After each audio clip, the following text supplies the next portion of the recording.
लंका का राजकुमार मेघनाद, जिसे इंद्रजीत कहा जाता था, रावण का सबसे पराक्रमी पुत्र था। उसका जन्म एक ऐसे समय में हुआ था जब पूरे लंका में विजय का उत्सव मनाया जा रहा था। कहते हैं कि बचपन से ही मेघनाद में असाधारण शक्ति थी। वह साधारण योद्धा नहीं, बल्कि देवताओं तक को पराजित करने वाला वीर था। जब देवता और असुरों में युद्ध हुआ, तब मेघनाद ने इंद्रलोक पर आक्रमण कर दिया। अपनी अपार शक्ति और तप से उसने स्वयं इंद्र को परास्त कर बंदी बना लिया। तभी ब्रह्मा प्रकट हुए और बोले, वत्स, इंद्र को छोड़ दो। बदले में मैं तुम्हें वरदान देता हूं, जब तक तुम यज्ञ स्थल से युद्ध करने उठोगे, तब तक तुम्हें कोई पराजित नहीं कर सकेगा। उसी दिन से उसका नाम पड़ा इंद्रजीत, इंद्र को जीतने वाला।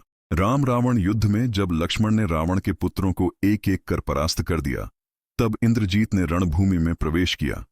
वह अपने रथ पर सवार हुआ और उसके साथ आकाश में गड़गड़ाहट गूंज उठी। उसने मायावी युद्ध शुरू किया, ऐसा युद्ध जो केवल देवता ही समझ सकते थे। उसने नागपाश बाण से राम और लक्ष्मण को बांध दिया।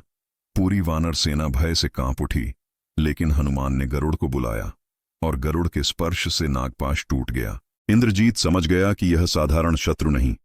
वह यज्ञ करने लगा ताकि अमृतत्व पा सके।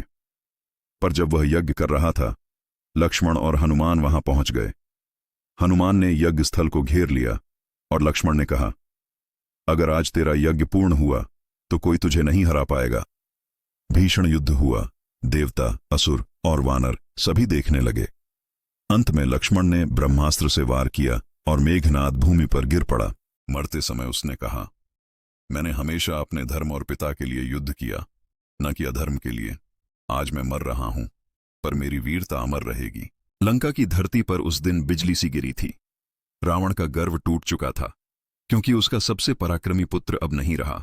मेघनाद की कथा यह सिखाती है कि वीरता सिर्फ जीत में नहीं, बल्कि धर्म के लिए प्राण देने में भी होती है।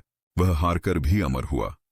इंद्रजीत, देवताओं को जीतने वाला, युगों युगों तक याद किया जाने वाला योद्धा।